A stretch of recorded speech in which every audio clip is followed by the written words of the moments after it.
Danilo? Hindi ko nga po alam, ma'am eh. Naku, baka sa sobrang init yan. Alam mo namang high blood ka, dapat nag-iingat ka.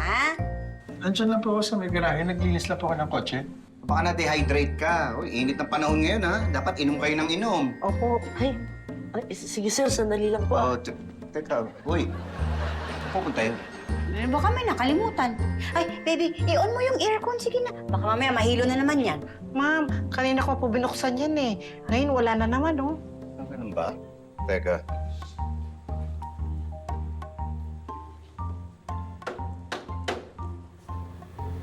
Oh, ayan. Okay na. Kaya lang talagang nagloloko na yan. Palagi ko, dapat ng palitan. Oh, sige. Patitignan ko na lang. Sige. Uy, sa'yo ako sasabay, ah. Oo, sige. Sir, ako na po maghatid kay ma'am. Hindi na, magpahinga ka muna. Hindi, magpahinga ka. Ay, sir, ito na po. Ano yan? Alak po. Saan galing yan?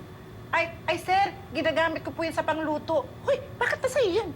Eh, sabi ni sir, para hindi daw ma-dehydrate, dapat inom ka ng inom. Shot muna tayo, sir. Ha? Malasing ako, muni kita suntukan. Hindi na. Balik mo yun. Balik mo yun. Ha? Uy, shot ako? Grabe, ang lamig! Pinagpatodo ba ng aircon? Ay, ako. Oo. Pinatodo ko kay Kuya Guard. Ang init kasi sa labas. Ska. Akla, pababaan mo naman.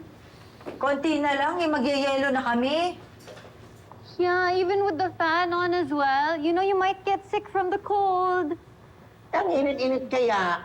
Ano namang gagawin ko? Eh, mahina kasi ang mini fan mo eh. Alam mo, may binibenta ako. Sobrang lakas. Magkano? 4,000 lang. Nakakaloka ang mga presyuhan mo, ha? Huwag na. Titiis na lang ako dito. Bakit ba kasi init na init ka? Ewan ko ba? Pasang init. Ayaw mo pang aminin eh. Kunwari ka pa. Aminin mo. Anong ayaw ko aminin? Eh, kaya ka naiinitan kasi nagha-hot flashes ka na. Alam mo, hindi ako ma-o-offend dyan sa sinasabi mong yan. Mga babae lang naman ang mga nag-hot flashes, di ba? Pero inamin mo na dalaga ako. Sige, dalaga. Matandang dalaga.